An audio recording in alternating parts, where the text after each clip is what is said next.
ദൈവതിരുനാമത്തിന് മഹത്വം ഉണ്ടാകട്ടെ. കർത്താവിൽ അനുഗ്രഹീതരെ, ആത്മീയ അനുഭവങ്ങളുടെ ഒരു പുഷ്കല കാലത്തിലേക്ക് നാം പ്രവേശിക്കുകയാണ്.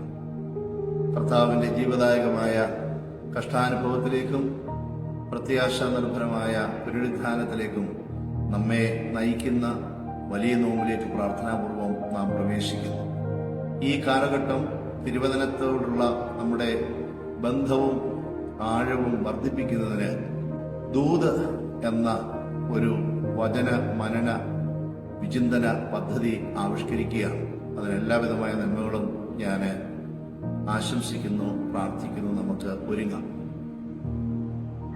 നോമ്പിന്റെ പ്രത്യേകമായ പ്രാർത്ഥനകളും വേർതിരിച്ചുള്ള ജീവിതവും ആരംഭിക്കുന്നത് കാനാവിലെ കല്യാണത്തിൽ സാധാരണമായ വെള്ളത്തെ മേത്തരമായി വീഞ്ഞാക്കി മാറ്റിയ ആ അനുഭവം വിവരിച്ചുകൊണ്ടാണ്.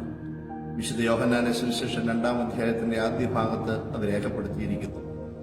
യേശുവും ശിഷ്യന്മാരും അമ്മയും ഉണ്ടായിരുന്ന ഒരു ഭവനത്തിൽ ആഘോഷവേള, ആനന്ദവേള, അത് സങ്കടത്തിന്റെയും വിഷമതയുടെയുമായി മാറിയപ്പോൾ യേശുവിന്റെ അമ്മയിൽ നിന്ന് ആരംഭിച്ച് അവരുടെ ആവശ്യം കർത്താവിന്റെ സന്നിധിയിലെത്തി. അവിടെ ഉണ്ടായിരുന്ന പരിചാരകരുടെ സഹകരണത്തോടെ അത് പൂർത്തീകരിക്കാൻ തക്കവണ്ണം സാധിച്ചു. അത് നമുക്ക് നൽകുന്നത് കൂട്ടായ പരിശ്രമവും കൂട്ടായ മധ്യസ്ഥതയും കൂട്ടായ ഒരു കാര്യത്തിന്റെ നേട്ടത്തിന് വേണ്ടിയുള്ള പരിശ്രമവും വിജയപാതയിൽ നമ്മളെ എത്തിക്കും. നോമ്പുകാലത്ത് ഒറ്റപ്പെട്ട് അകന്നുപോകുന്ന ജീവിതങ്ങൾ ഒന്നിച്ചു ചേർന്ന് മാതാവിന്റെ മധ്യസ്ഥതയിൽ, കർത്താവിന്റെ സാന്നിധ്യത്തിൽ, ശിഷ്യന്മാരുടെയും പരിചാരകരുടെയും അവരുടെ പരിചരണത്തിൽ നാം ആവുമ്പോൾ നമ്മുടെ എല്ലാ വിഷമഘട്ടങ്ങളെയും ദൈവം മാറ്റി ആ ലക്ഷ്യത്തിൽ നമ്മളെ എത്തിക്കും.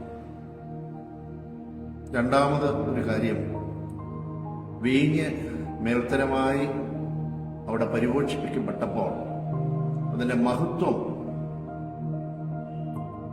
യേശു തമ്പുരാന് ലഭിക്കുകയും മാനം മണവാളന് ലഭിക്കുകയും ചെയ്തു. ആ വീടിന്റെ പരിതാപാവസ്ഥ മനസ്സിലാക്കിക്കൊണ്ട് മാത്രമാണ് യേശു തമ്പുരാൻ പച്ചവെള്ളത്തെ വീഞ്ഞാക്കി മാറ്റിയത്.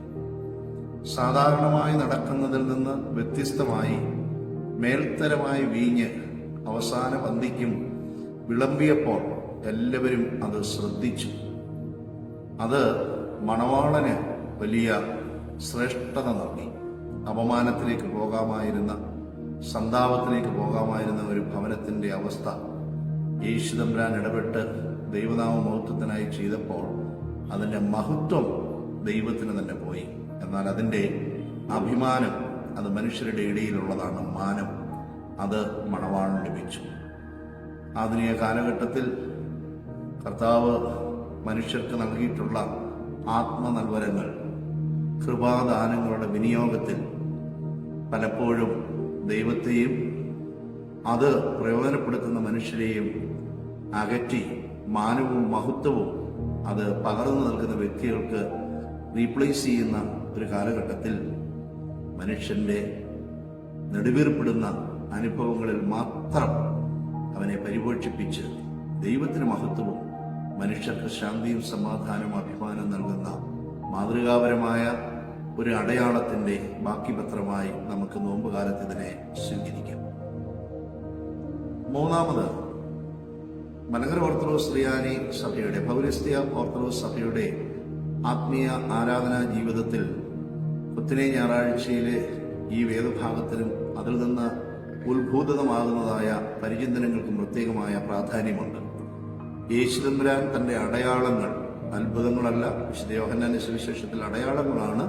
മറ്റു സുവിശേഷങ്ങളെ അത്ഭുതമെന്ന് വിശേഷിപ്പിക്കുന്ന അടയാളം അതിൽ തന്നെ പൂർണ്ണമാകുന്നതോടൊപ്പം തന്നെ അത് മറ്റ് ഉന്നതമായ അതിശ്രേഷ്ഠമായ അനുഭവങ്ങളിലേക്ക് വിരൽ ചൂണ്ടുന്നതുമാണ്.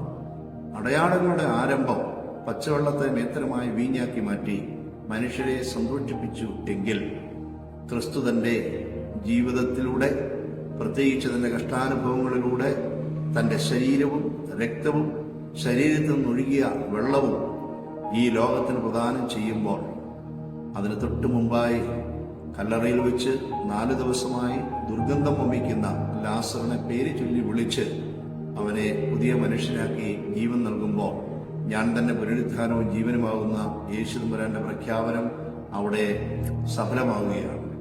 ഇത് വെളിച്ചം വീഴ്ചുന്നത് തുടക്കത്തിൽ, നോമ്പിന്റെ തുടക്കത്തിൽ പച്ചവെള്ളം വീഞ്ഞാക്കി മാറ്റിയെങ്കിൽ നോമ്പിന്റെ അന്ത്യത്തിൽ കർത്താവിന്റെ കഷ്ടാനുഭവങ്ങളിൽ നമ്മൾ പങ്കാളികളാകുമ്പോൾ കുറവുള്ളവരായ, ദുർഗന്ധം വമിക്കുന്നവരായ, പല അരിഷ്ടതകളുമുള്ള കുറവുകളുള്ളതായ നാം ക്രിസ്തുവിനോട് ഏകീഭവിക്കുന്നുവെങ്കിൽ അവന്റെ മരണത്തിനും പുനരുത്ഥാനത്തിനും വിശുദ്ധ മാമോദിസയിലൂടെ നാം ഏകീഭവിക്കുന്നത് ഒന്ന് പുനർപ്രതിഷ്ഠിക്കുവാൻ സാധിക്കുന്നുവെങ്കിൽ നമുക്കും ശ്രേഷ്ഠമായ വ്യക്തിത്വങ്ങളായി മാറാം.